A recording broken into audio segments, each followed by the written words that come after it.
Hello and welcome football fans to the Corner Flag podcast. Thank you so much for being here with us. And I'm super excited to announce our next guest. It's a really big one, but just before we do, I would like to remind you that if you are enjoying what you're seeing, what you're hearing, please make sure you jump onto YouTube and Spotify and give us a subscribe because that really helps us do what we are doing here. Also, make sure you follow us on Instagram at the Corner Flag. Make sure you like, share and comment on our content. And please pass the cast. So spread the love and get your family and friends involved. So without further ado, I'm very excited to announce our next guest, or introduce our next guest, former Socceroo and Sydney FC legend, Alex Brosque. Alex, thanks for being here, mate. No worries, Simo. So just let me get settled here. What we're going to do is we're going to dive into a little segment called the warm-up, just to get you ready. So stretch out those vocal cords and get things going. The last two episodes, I've sort of themed it around players, but we've just gone with the warm-up now. We're going to stick with that. So the first part will be, how well do you know Alex Brosque? Okay. So I'll put you on the spot there. If you're not sure and you want some multiple choice options, I'll give you that. All right. And then we'll just go into some rapid fire questions that sort of cover a bit of everything and anything. Is that cool? Easy. Ready to go? Let's do it. All right, let's go. Number one, your debut season in the A-League, you signed with what is now Brisbane Roar, was Queensland Roar, and you won the Golden Boot. You scored 8 goals. Well done. I want to know if you remember, who did you share that title with? Because there was 4 of you, including yourself. 4. All right. So 3 others who also scored 8 goals in that first season. All right, 4 of us. I do remember. I mean, you say well done, but I shared it with a fullback, so I don't know how good that was, sharing a golden boot with a fullback. But I think Dean Heffernan, was he one? No. Oh, shit. Okay, and I can't remember. Stuart Petrie, was Correct. He one? Okay. Yep. And I'm thinking Sasha Petrovsky, but I may be wrong. No. Okay. So Petrie was one. Yep. There was a player from Melbourne Victory. No. You're currently working with him in commentary. He was not going to Archie. like this. Yes. Oh, okay. Archie had 8. And then the last one, I believe Perth Glory. Okay. Yeah. Perth Glory. Oh, Despotovsky. Yes, Bobby Yeah, Despotovsky. yeah, Well yeah, done. yeah. Very good. Very good. All right. Who was your first A-League goal against? First A-League goal was against Perth Glory. Was it? Yeah. Look, I've gone off Wikipedia here and a bit of transfer market. And See, Wikipedia would have Queensland. No, I was with Queensland. Would have. Hold on. First A-League goal. You're right. My first Sydney goal was against Perth Glory. Sydney goal, yeah. Okay. First Queensland goal was against New Zealand. It was the New Zealand Knights. Very good. Who was your last A-League goal against? Melbourne Victory. Very good. Semi-final. Cracker. How many caps for Australia have you got? Is it 21? It is 21. Very All good. right. How many goals? For Australia? Yep. 5. Very good. Well done. You had 2 stints with Sydney FC. Did you score more goals in your first or second stint? I'm going to say my second stint. Very good. So you had 37 Yeah. in your second stint and 30 in your first. Okay. Very good. And who did you debut against for the Socceroos? My debut for the Socceroos was it Thailand?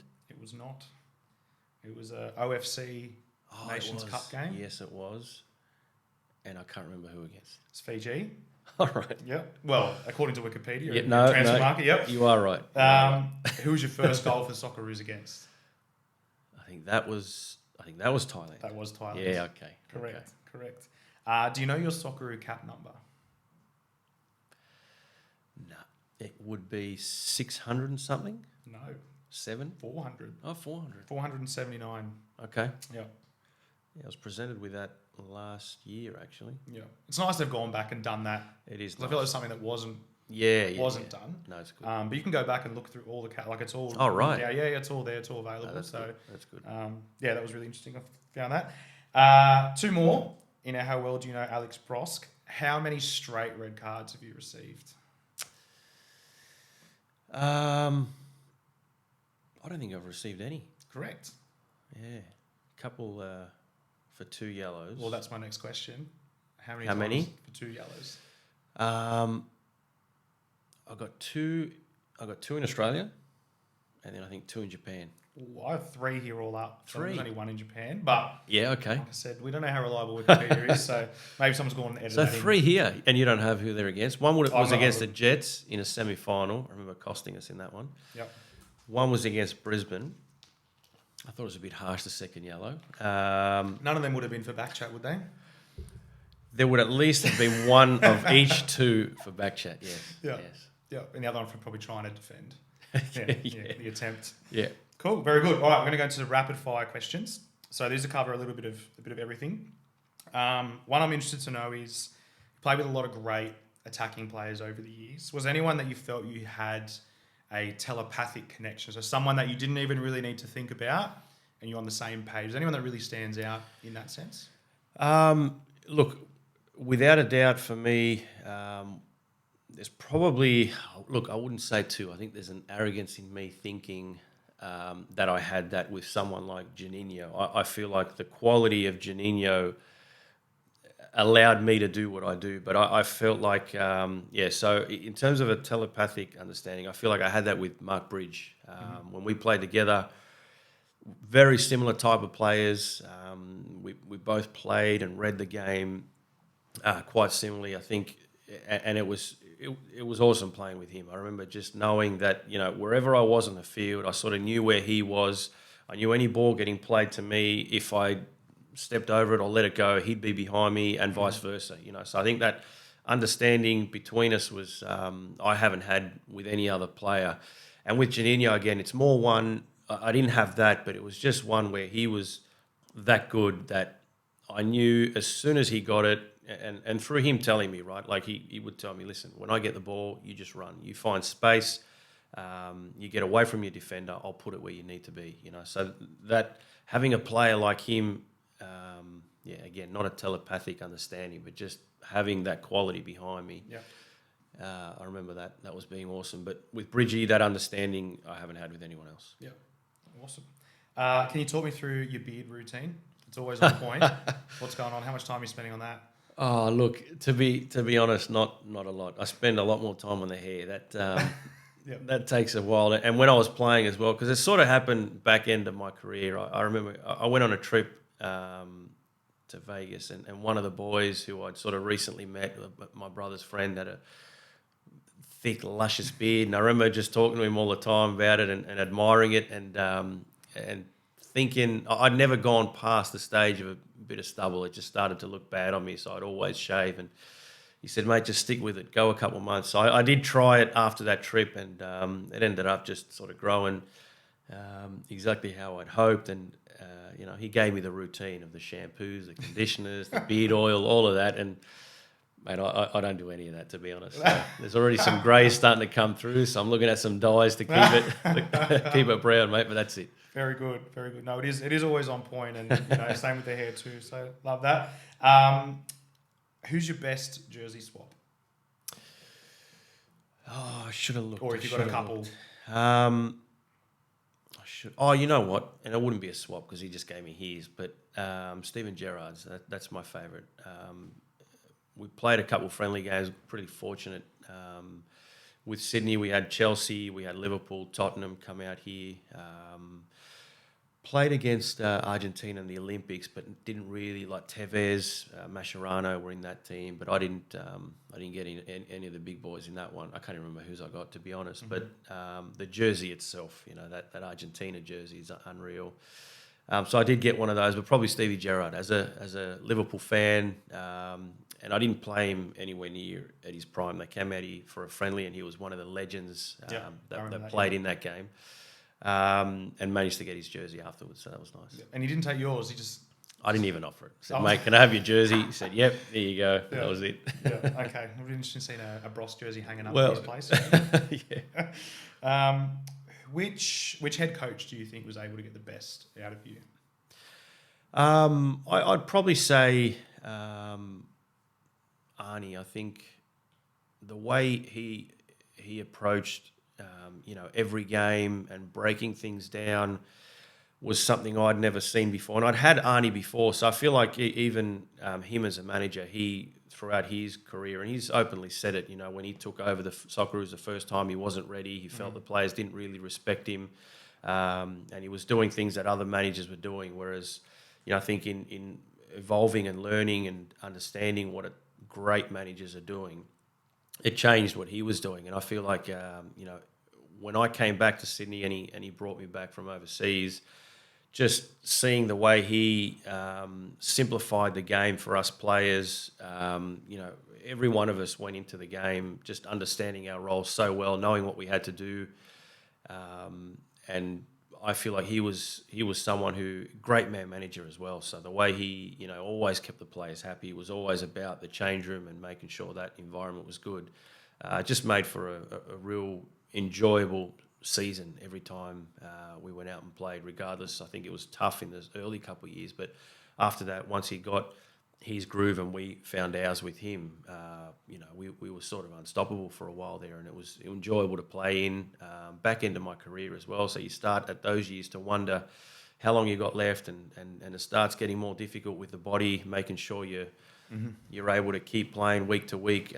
But he made all of that incredibly enjoyable, and I love my time more than most with Arnie. Yeah, lovely. Can you tell me the worst injury you've had? The worst injury I had, I was pretty fortunate with that. Didn't really have any big ones, but a hamstring injury sort of threatened to end my career at the back end. And more so from a misdiagnosis in the beginning with the scans and what came through the report. I did a hammy in one of the games at the end, and the scans came back and they said it was just a grade 1, low-grade hamstring tear. Within 2 weeks, I'd be back. But there was some tendon damage that wasn't picked up, so it should have been a 4 to 6 week injury. And again, not on the physio at the club who was great. He was actually the one who picked up on the fact that there was an error, just based on the fact that after that second game, coming back so soon, I did it again. Went back in for more scans. They said it was, now a grade 2, which needed a bit more time, but it wasn't the muscle, it was the tendon. So in the end, it happened 3 times, and I had to have surgery on it. So I went down, needed a tendon repair on the hammy, which it was sort of a 50-50 from there. We didn't know how I'd come out of that and whether I'd be able to play again, but thankfully it all went well. The rehab was great. Like I said, the physio at Sydney at the time was brilliant. He got me through it, and then went on to play another 3 years. And in that, one of them was, probably our most successful season. So, I was fortunate to be a part of that. Lovely. Ask this of all of our guests: VAR, keep it or sack it? Man, look, I loved the fact that they were bringing it in, because I felt like we were talking a lot about referees and decisions, and a lot of times, I guess if you look at go all the way back to the Maradona handball, right? I mean, yes, you take away from brilliant moments, right? Moments of just pure genius that, yes, he cheated, but it goes down as one of the greatest, obviously not for English fans, but for everybody else, one of the great moments. So it's difficult. I'm not talking about those sort of, we saw Henri do the same things, but it does cost people and clubs and countries a lot in big moments. And I just thought, with where the game was heading, every other sport was doing it, and it seemed to be, working for the better. I thought, if it can be an extra set of eyes for the referees, then I was all for it. But I just think the way it's being done is extremely poor, and I'm almost wishing we sort of go back to just let it be, and a player scores, and if something gets missed, so be it, But I feel like the intention was good, but it's just being done so poorly that it's got everyone thinking, I think, just go back to the way it was. Yeah. I think there's a big change even from a spectator point of view, at a game and you're standing around. You guys playing, the players just standing around going, do we celebrate? Do we not? What's happening? That's right. Yeah. So it is a strange one. Jake McGing we had on, he said pretty much the same thing. He likes it, but it needs to be done quicker. It needs to be more efficient. Anthony Caceres was like, get rid of it.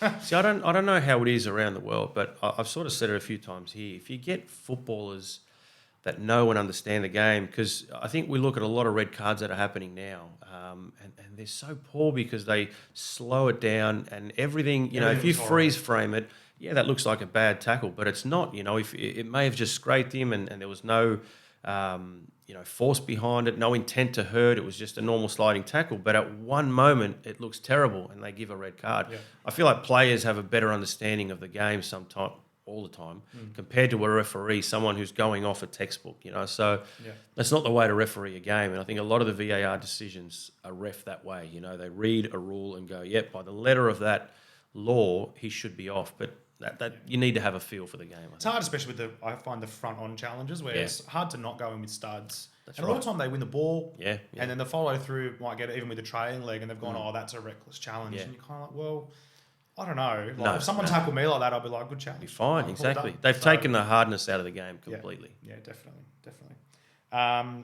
Who would be your biggest flex in your phone? If I went through your phone contacts list, who's in there that we might go, oh, okay. Oh man, what's that's good. That's good. I don't know. What are we talking? I wouldn't have anyone big here. I don't think. You know what?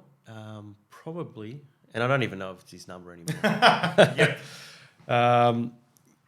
Probably Freddie Ljungberg. Yep. Yeah, because I played with him in Japan. Correct. And again, that's just thinking off the top of my head. Guys I played with, Freddie Ljungberg, he was...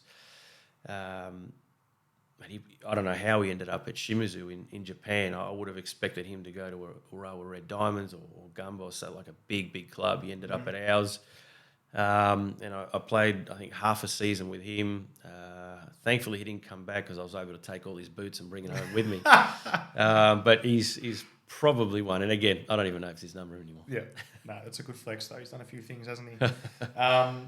Pineapple on pizza?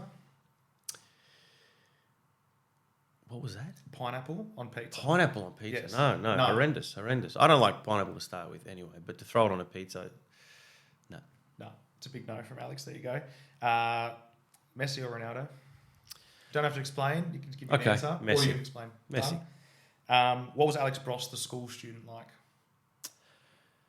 Oh, there were probably two versions. Look, I was always a good student. Not with grades. I wasn't exceptional, but I was good. I was a good student. There was a period there in early days of high school where I was a bit of a troublemaker. And again, nothing silly, just a bit of a smart ass to the teachers and getting in a bit of trouble. I went to school with David Carney, and he's always been a good mate of mine, but we sort of, in year 7, always up to no good. But that had to stop pretty quickly. He went overseas anyway. We were separated in class and kept away from each other. So after that, but no, I was a good kid, I think. There you go. This is a what would you rather? Would you rather the Wanderers win the league or Sydney get the spoon? Oh, I'll take Sydney getting the spoon. Yeah? Yeah. Yeah. Can't see them on top, eh? No. I've seen them win the Asian Champions League, mate, and they're still talking about that ever since.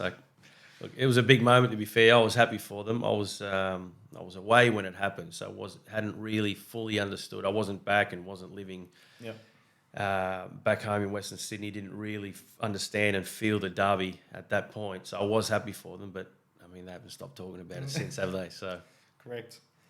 So you do a radio show with Simon Hill, and I just want to know if off air, is his voice as majestic as it is on air? It is. Yes? Yeah. Sometimes I'll call him for no reason in the car just to get in the right frame of mind. He's got an incredible voice and just such a good guy. You don't notice sometimes the way he talks. I mean, it honestly feels like he's interviewing you all the time, or he's just on. He's incredible. One of them guys. I think Harps is another one. People I think don't understand just how difficult it is to have to say the right thing and always have the right words at the right time. And I mean, Harps, for one, is a dictionary. He's got every word in the book, and sometimes when he speaks, you've got to look up, does that word even make sense? Are you complimenting me or you're insulting me? Exactly.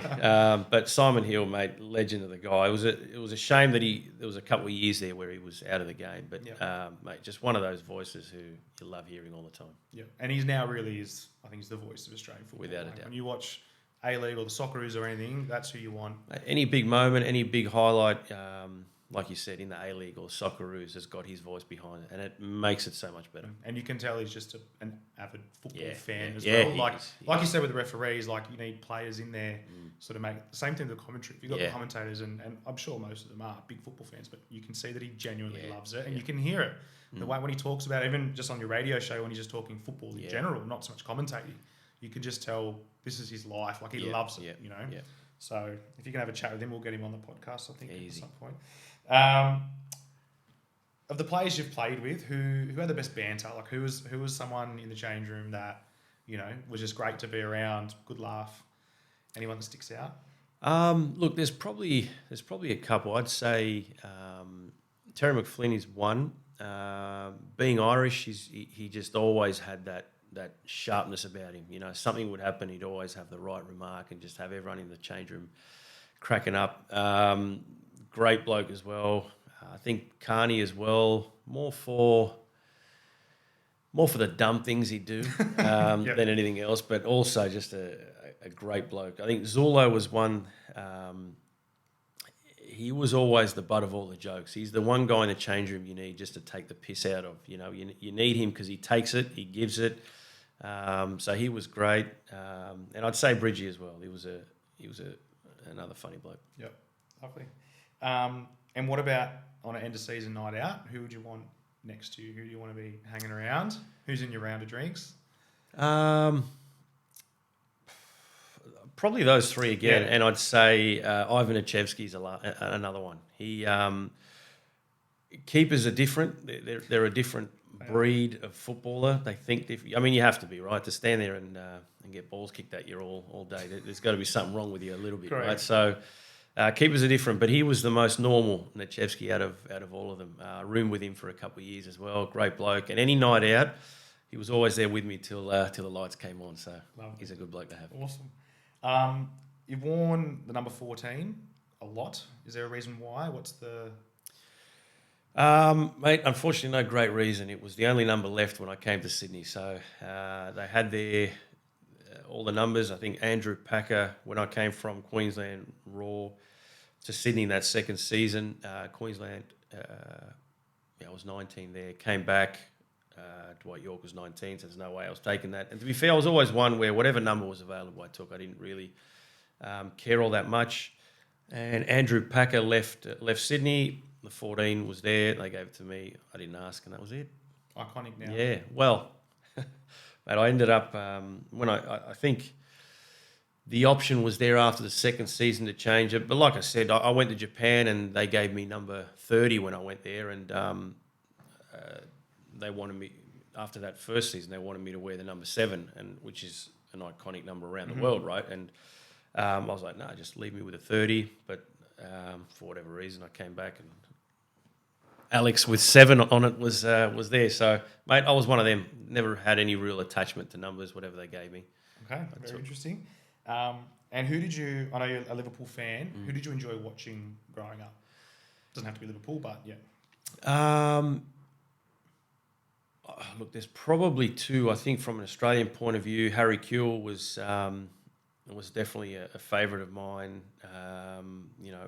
Left-footed player, attacking player, and just the way he dribbled and the way he played the game. I don't remember as a youngster, right, seeing an Australian who, we were known for our hardness and discipline and that side of the game, but to have a player playing with a flair that he did and dribbling and being as exciting as he burst onto the scene as a young kid as well. I loved watching him play. But as a Liverpool fan and more internationally, I'd say probably Michael Owen. Again, as a striker, he was one of them guys who was, wasn't the biggest. He was quite a small bloke, but he was quick and agile and such a good finisher and pretty raw. He wasn't the greatest technically in terms of, dribbling and all that, but just his speed and quality and finishing. I love watching him play. Yeah, scored some great goals. Some really iconic ones as well, especially was he 18 for England? Yeah, goal against Argentina. So, all right, last one for our rapid fire. And I know you already are an Olympian, but if you could be an Olympian in a sport that wasn't football, regardless of your ability level or whatever, what would you if you could choose anything to be great at, Olympic event, what would you choose? To be great or to be the best at? Because I'm thinking to be the quickest man in the world, Usain Bolt, that's pretty special. I'd love to win an Olympic gold medal in the 100 metres. Yeah. That'd be my favourite. Okay. I think that's a pretty popular one. Okay. Caceres went the same. Yeah. Because he said he'd never be able to do that in a million years. But yeah, so I think that's a pretty good one. It's one of the most watched events. Yeah. The 100 metre sprint. Doesn't matter Yes. what time it's on. Yeah. For us here in Australia anyway. Everyone stops to watch it. We're getting up to watch.